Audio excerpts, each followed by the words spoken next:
Terkadang kita menemukan obat pereda penderitaan yang kita alami justru pada saat kita berempati, ikut merasakan penderitaan dan perjuangan orang lain menghadapi tantangan hidup ini.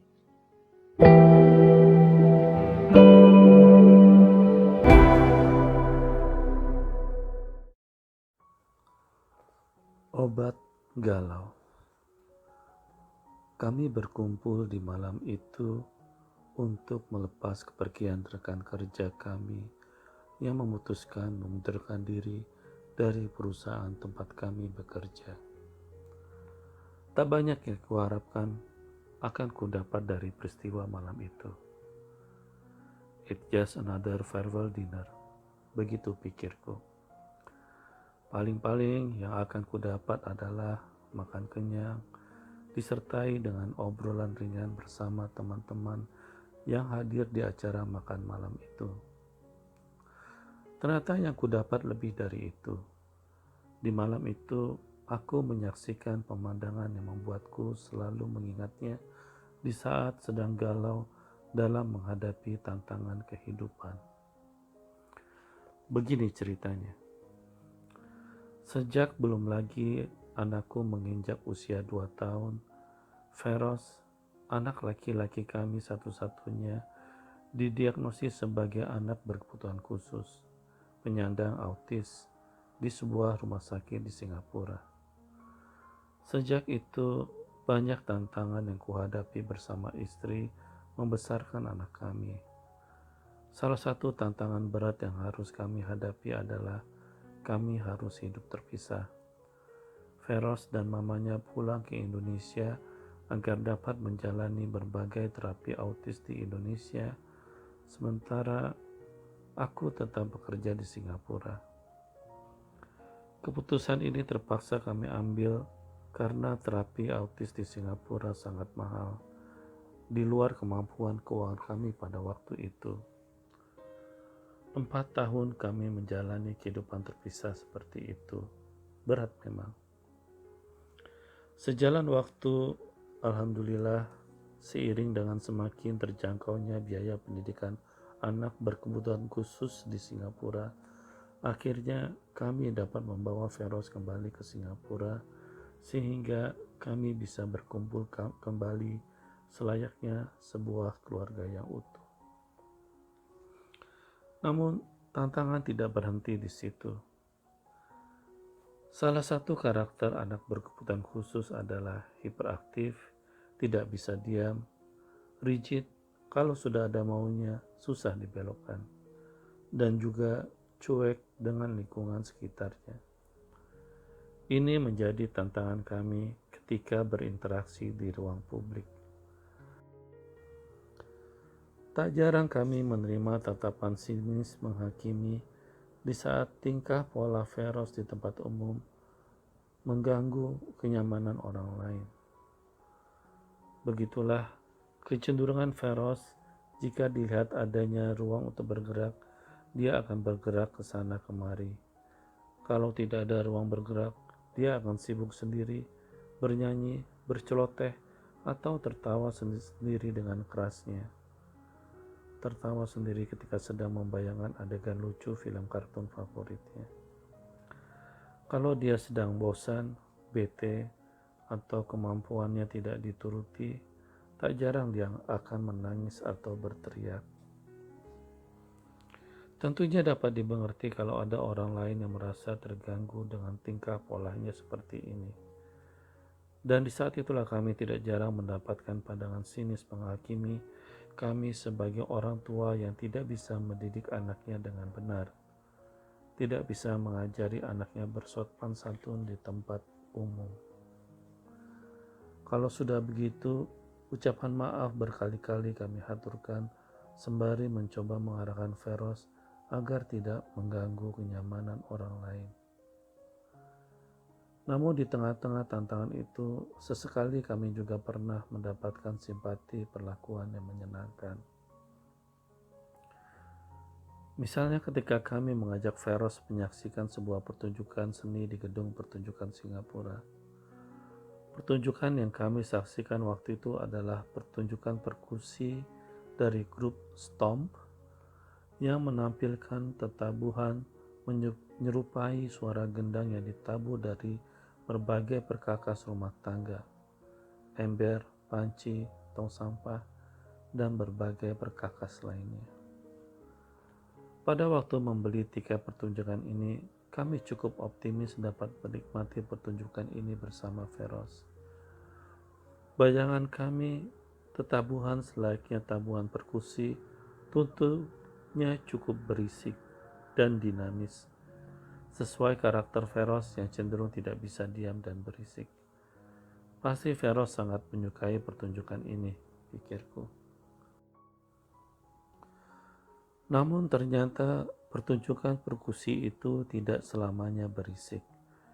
Di beberapa bagian pertunjukan itu diselingi percakapan guyonan ringan antara satu pemain dengan pemain lainnya.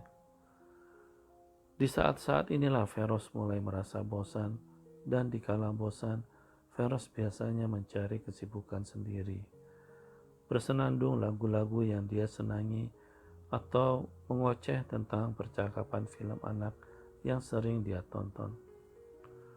Ocehannya tidak terlalu keras sebenarnya, tetapi tetap dapat terdengar oleh penonton lain yang duduk di sekitar kami.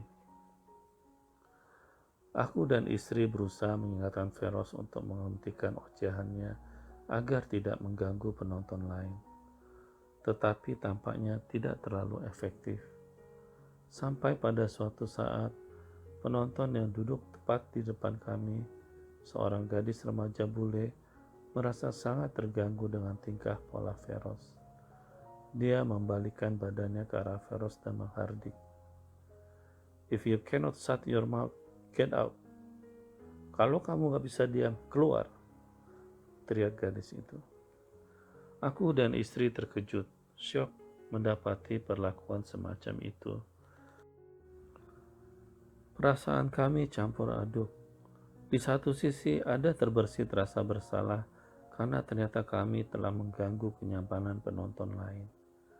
Tetapi di sisi lain ada juga perasaan sedih, bahkan sedikit marah diperlakukan seperti itu. Akan lebih baik penonton tersebut dapat terlebih dahulu mengingatkan kami secara baik-baik. Untungnya emosi kami tidak terpancing. "Okay, we will get out from here." "Baiklah, kami akan keluar dari sini," kataku dengan intonasi datar menahan amarah pada remaja bule itu. Aku dan istri mengajak Feroz untuk keluar meninggalkan pertunjukan yang tengah berlangsung itu.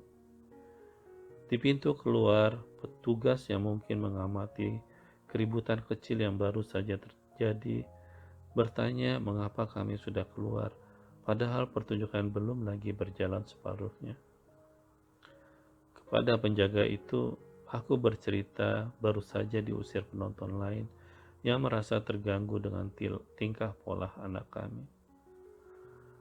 Lalu petugas itu menawarkan untuk pindah ke area lain yang jauh dari penonton yang baru saja mengusir kami itu.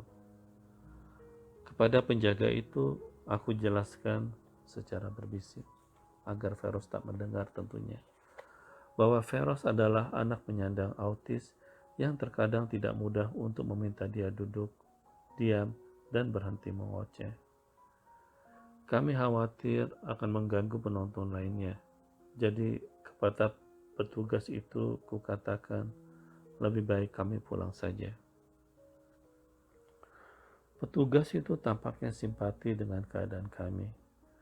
Lalu dia menawarkan untuk pindah ke ruangan khusus terpisah dari penonton lainnya, di mana di dalam ruangan itu hanya akan diisi oleh kami bertiga.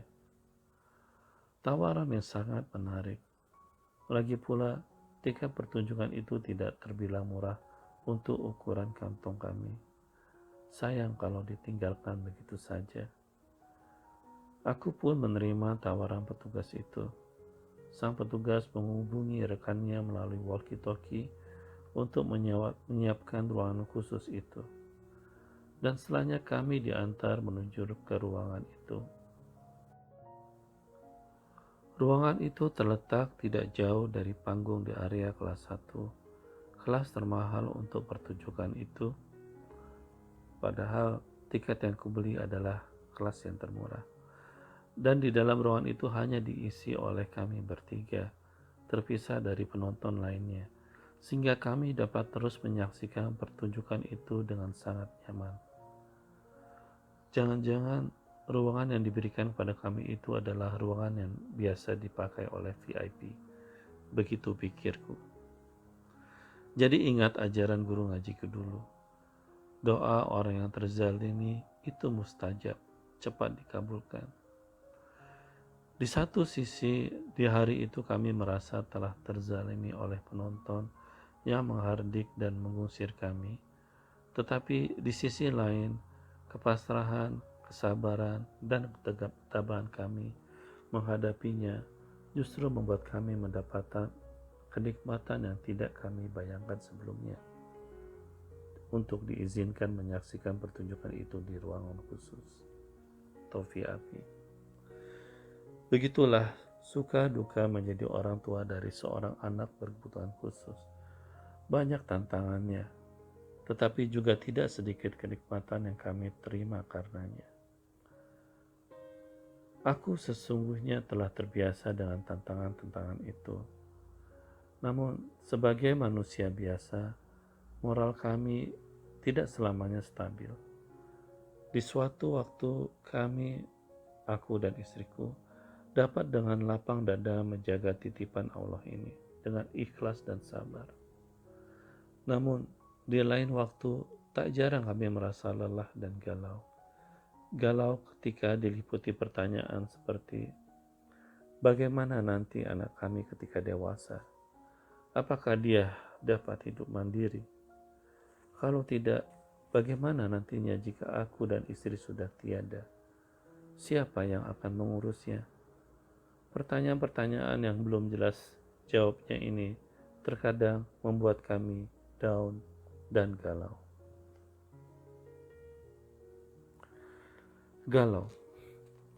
Seingatku begitulah suasana hatiku ketika menerima ajakan untuk ikut menghadiri acara makan malam perpisahan seorang teman kerjaku di kantor.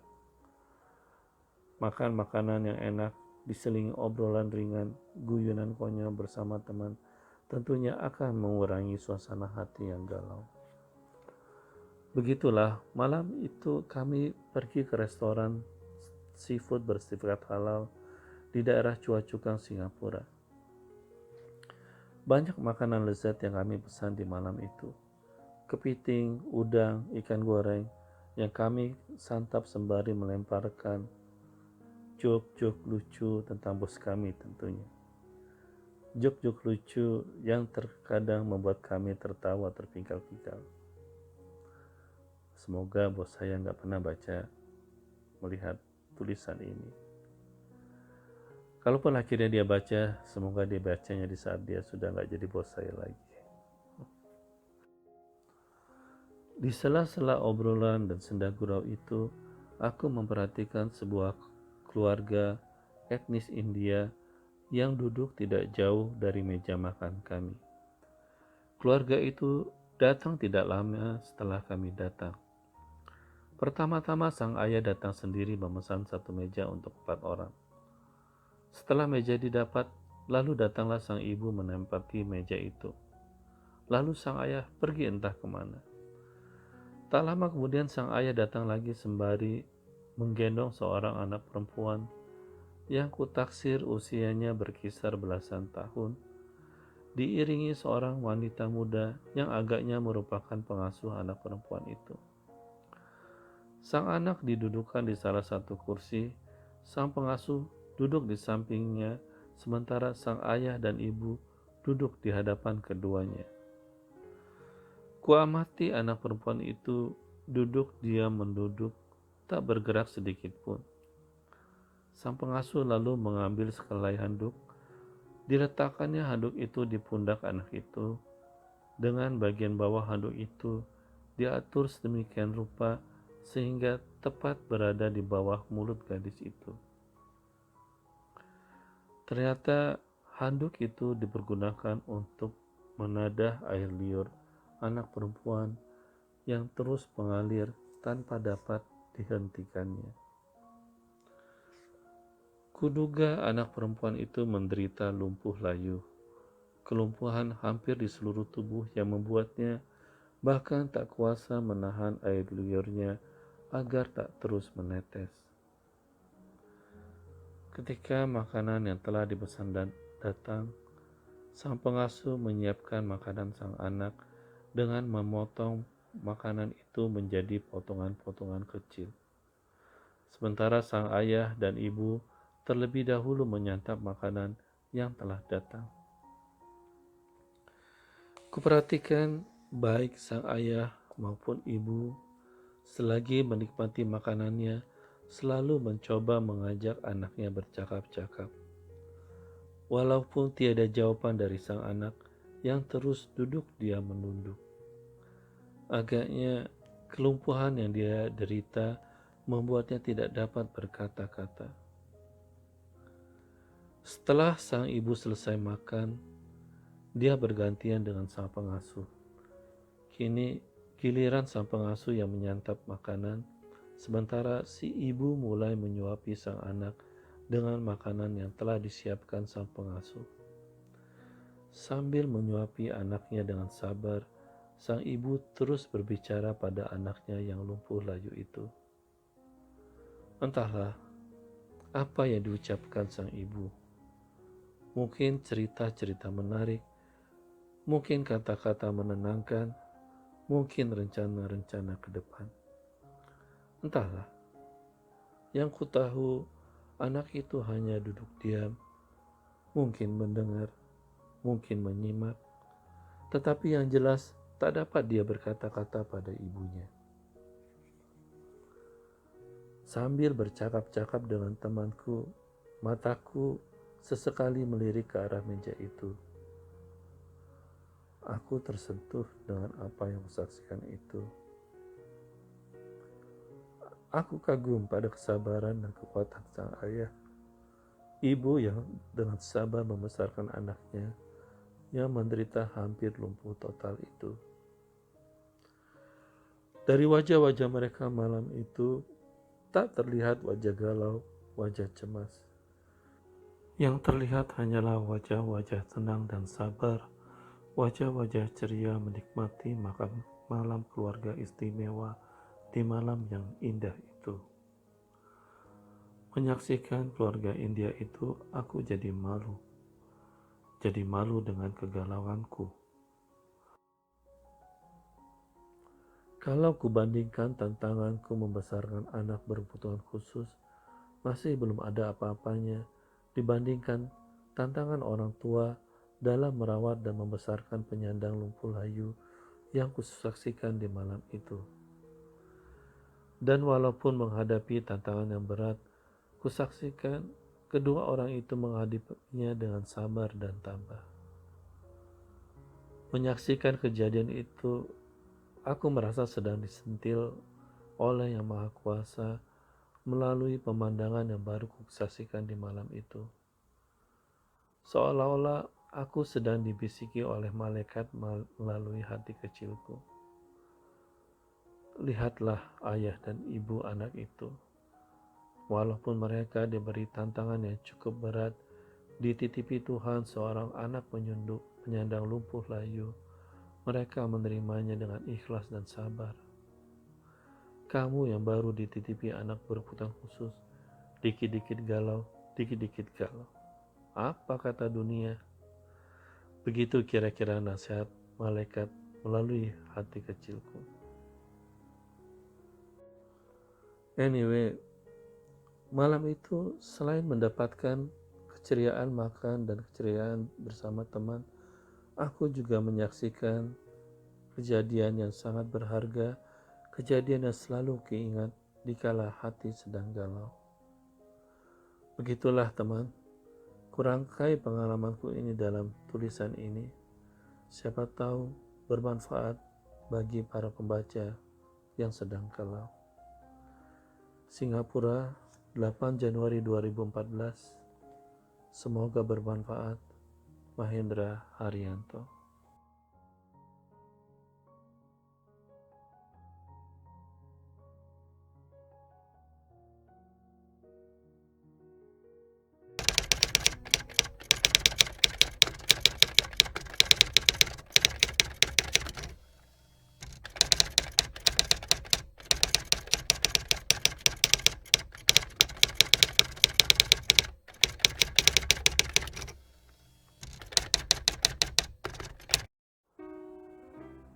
Suka dengan video ini?